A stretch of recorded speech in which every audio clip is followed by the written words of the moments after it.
mulai aja sudah berat. Kita butuh kemampuan, keberanian itu untuk memulai. Itu sudah berat. Nah, ketika sudah jalan, nah kita butuh konsisten. Dan konsisten itu jauh lebih berat daripada memulai. Assalamualaikum warahmatullahi wabarakatuh. Ketemu lagi di channel Santo SMPM. Kali ini saya ingin menjawab atau berbagi atau sharing dengan teman-teman. Ada yang tanya kan. Pertanyaan pertama, saya pernah kerja di bengkel, kemudian buka sendiri, keluar buka sendiri, terus kemudian nggak jalan, terus sekarang ikut orang ya, atau bekerja lagi, tapi keinginan buka bengkel itu masih ada, cuman takut gagal lagi. Kemudian itu mungkin sudah terjawab di pertanyaan yang kemarin, bahwa ada yang sudah buka bengkel rame, terus kemudian berubah menjadi sepi, terus tutup. Itu dari teman-teman kan, kemarin saya sudah bikin konten itu. Nah, pertanyaan yang kedua, saya sudah bekerja di bengkel resmi, terus kemudian lama, terus kemudian keluar pindah di bengkel umum. Ternyata perbedaan itu yang membuat tidak nyaman, akhirnya keluar buka bengkel sendiri. Nah, buka bengkel sendiri ternyata dengan berjalannya waktu, ya mungkin karena masih beberapa bulan, di bawah 6 bulan, itu merasa bahwa bengkelnya kok sepi, kok belum ada yang ngerjakan, atau mungkin belum rame lah, istilahnya belum bisa diharapkan, kadang ngerjakan, kadang enggak. Nah, pertanyaannya gimana caranya supaya bengkel itu rame? Sebenarnya bukan bengkelnya rame ya, tapi ini kan sudah hampir, teman-teman ini yang bertanya ini sudah hampir, wis aku pengen kerja lagi, nggak meneruskan usahanya, padahal bengkel itu kan baru dibuka. Nah, mungkin masukan saya belum tentu benar, solusi saya juga belum tentu benar, tapi yang namanya sharing itu kan ya ambil yang baik, buang yang buruk lah. Ketika memang sarannya nggak cocok ya nggak usah diambil, tapi kalau memang mungkin cocok ya mudah-mudahan ada manfaatnya. Oke ya, mungkin pertama saya cerita aja bahwa ketika kita memulai usaha itu kan modalnya ada kemauan, kemampuan, terus kemudian keberanian, yang terakhir kan konsisten. Nah, dalam hal ini kan mampu, berani kan sudah dilakukan, istilahnya sudah buka meskipun itu sewa. Nah, sekarang kan tinggal konsisten. Nah, konsisten ini yang berat, karena untuk konsisten itu kadang-kadang banyak yang berhenti di tengah jalan, atau istilahnya kita sudah yakin mau melakukan perubahan atau mau berubah, tapi di tengah jalan berubah. Misalnya pikiran itu karena keadaan akhirnya nggak konsisten lagi, kembali lagi. Jadi menurut saya konsisten itu berat ya. Artinya apa? Ketika buka bengkel sendiri ya kita harus sadar bahwa kita itu memulai usaha sendiri, yang jelas ibarat bayi itu kan baru lahir. Artinya apa? Ya memang harus banyak belajar, harus banyak bertanya, nggak usah tertutup, atau mungkin teman-teman juga harus belajar, istilahnya gini, jangan takut bertanya lah dengan teman-teman sesama, misalnya yang pernah buka bengkel, atau mungkin yang buka bengkel rame, atau mungkin ke teman-teman yang lain lah. Artinya kita itu, hidup kita memang untuk belajar. Nah, terus caranya rame gimana? Ya kalau pertama buka, ya saya yakin bengkel manapun ketika bengkel itu misalnya modalnya setengah-setengah atau modalnya low budget, pasti nggak akan bisa langsung rame, kecuali sudah punya pelanggan banyak, sudah memulai dulu, istilahnya pelanggan dulu, mungkin pelanggannya sudah banyak baru buka. Nah, itu mungkin. Tapi kalau memang memulai sesuatu yang baru, buka bengkel, pasti ya mulai dari yang kecil dulu. Pertama, yakin aja ketika ada orang servis atau orang datang atau orang butuh jasa kita, ya dilayani dengan baik. Pertama disambut dengan baik, dengan ramah, kemudian dikerjakan, terus disampaikan aja kenapa harus diganti, kalau nggak diganti akibatnya apa, kalau yang minta umum budget biayanya orangnya berapa, sarankan yang orisinil. Kalau memang orisinil budget dananya nggak ada, ya arahkan yang biasa, yang imitasi. Tapi sebelum ganti atau sebelum ganti spare part yang imitasi, ya disampaikan bahwa keawetan, kemudian umur dari komponen itu memang berbeda dari orisinil. Artinya ketika budget dana itu ketika orisinil mahal terus kemudian budgetnya nggak ada diganti yang imitasi, maka ya sudah wajar ketika keawetannya pasti berbeda, lebih nggak awet lah bahasa kayak gitu.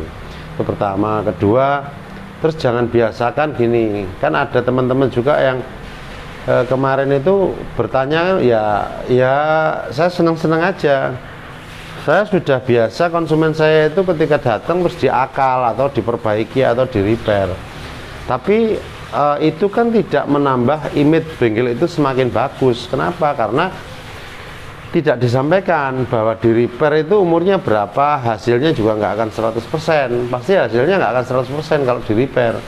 Artinya apa? Ya kita bengkel itu wajar kalau mungkin rusak ya disarankan untuk diganti.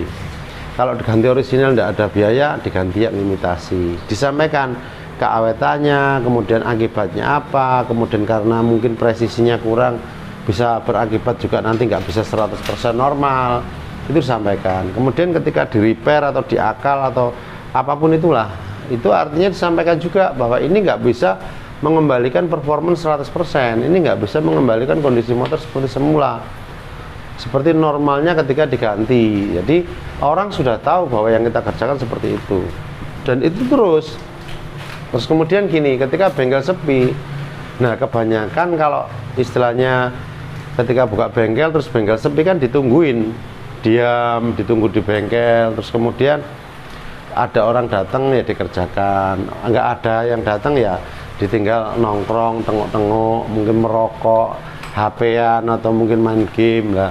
Itu kan sesuatu yang sebetulnya kan buang-buang waktu. Harusnya kan eranya kan media sosial, eranya kan ada WA, ada HP, ada istilahnya Facebook, ada apa ya, dipromokan. Yang namanya promo itu ya nggak langsung ketika kita promo terus kemudian langsung dapat respon. Ketika kita promo terus kemudian orangnya datang servis, ya nggak seperti itu. Artinya apa ya, kita seperti sales, ketika menawarkan barang ditawarkan, nggak dibeli, ditawarkan lagi, nggak dibeli, tawarkan lagi, sampai kapan? Ya sampai dibeli gitu loh. Artinya apa? Sama, bengkel pun sama ya, kita layani dengan baik, kerjakan dengan baik, modal kita jujur bahwa ya ganti-ganti, repair, ganti imitasi ya ganti imitasi, disampaikan ke konsumen. Terus kemudian setelah menyerahkan ke konsumen ya sampaikan, jangan lupa di final check. Terus kemudian setelah di final check sampaikan, Pak tadi yang dikerjakan ini, yang diganti ini, terus nanti berikutnya ini saran saya ini diganti ininya, atau mungkin sudah waktunya ganti komponen yang lain. Nah itu harus disampaikan. Ketika itu disampaikan, saya yakin kok konsumen itu akan datang kembali. Nah kalau konsumen datang kembali artinya kita sudah mulai agak dipercaya lah, bukan dipercaya lah ya, agak dipercaya. Artinya orang itu terkesan dengan kesan pertamanya, kemudian kebalik-balik lagi. Kemudian yang kedua, ketika servis yang kedua ya sampaikan aja, Pak kalau ada teman, tetangga atau saudara motornya mungkin butuh servis, tolong Pak disarankan ke sini, nanti saya bantu. Nah, itu bagian dari promosi. Jadi getok tular, artinya bahasanya kita ngomong ke orang lain, suruh minta tolong, menyampaikan, itu juga bagian dari marketing atau promosi. Jadi marketing bengkel itu yang jelas bahwa pertama layanan, kedua pekerjaan, kualitas servisnya, ketiga jujur bahwa sampaikan kalau diganti orisinil sekian, imitasi efeknya apa, kalau di repair efeknya apa, dan suruh kembali lagi, disarankan kembali lagi. Nah kalau mungkin layanan itu kurang maksimal ya lebih baik ketika habis hari ini servis, mungkin 2-3 hari telepon aja konsumennya. Nah, kan mumpung masih sepi, mumpung masih baru, bengkelnya masih longgar, banyak waktu, ya sudah ditelepon aja. Oh ya Rek, kemarin yang servis itu plat nomornya berapa, konsumennya namanya siapa, nomor HP-nya berapa. Ketika kita punya nomor HP, sudah ditelepon aja. Setelahnya tanyakan, mohon maaf Pak, saya dari bengkel ini, gimana kemarin habis servis, motornya masih ada keluhan, sudah enak atau gimana Pak? Mungkin ada masukan buat bengkel saya Pak. Nah, mungkin hal-hal kecil seperti itu perlu. Jadi teman-teman yang buka bengkel dan belum ramai jangan patah semangat, jangan malah ditinggal terus ikut orang lagi, jangan. Artinya ya memang butuh perjuangan, butuh proses. Nah, kita istilahnya memulai itu berat, memulainya aja sudah berat. Jadi ketika sudah memulai, nah konsisten itu jauh lebih berat. Artinya apa? Mulai aja sudah berat, kita butuh kemampuan, keberanian itu untuk memulai, itu sudah berat. Nah ketika sudah jalan, nah kita butuh konsisten, dan konsisten itu jauh lebih berat daripada memulai. Artinya apa? Ya sama-sama, ya belajar, ya sharing, ya bertanya.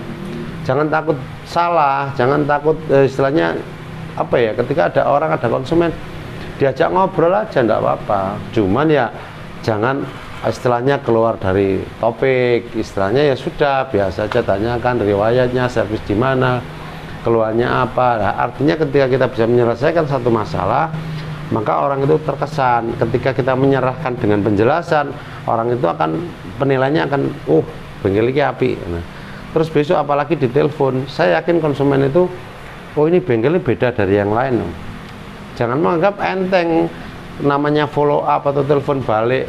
Konsumen habis servis ditelepon kembali, gimana Pak motornya, kondisinya gimana, ada perubahan apa, kurang apa. Itu mungkin simple, tapi itu sangat berarti buat konsumen. Artinya apa? Ya kita anggap bahwa kita berbalik seperti konsumen. Seandainya kita konsumen, kita nggak bisa nyervis, dilayani seperti itu, saya yakin kita pasti senang. Nah ketika sudah cocok, maka konsumen itu akan jadi konsumen yang bukan setia lagi, tapi konsumen yang loyal. Nah tugas kita bengkel itu mendapatkan konsumen-konsumen yang loyal. Loyal itu artinya, kalau setia itu kan setiap servis terus ke bengkel kita. Tapi kalau loyal itu dia sudah mau lagi mempromosikan bengkel kita, mengajak saudaranya, mengajak temannya untuk datang ke bengkel kita, itu namanya konsumen loyal. Nah mudah-mudahan saya, teman-teman semua bisa dapat konsumen yang loyal, konsumen yang setia, ya konsumen seperti itu. Tapi itu nggak akan terjadi kalau kita nggak memulai. Ya artinya apa? Yuk mulai aja dulu, yang penting mulai. Setelah mulai ayo konsisten. Nah kuncinya apa? Konsisten itu berat. Saya yakin saya bisa, teman-teman bisa, semua pasti bisa kalau mau. Oke, terima kasih, mudah-mudahan ada manfaatnya. Selamat belajar. Wassalamualaikum warahmatullahi wabarakatuh.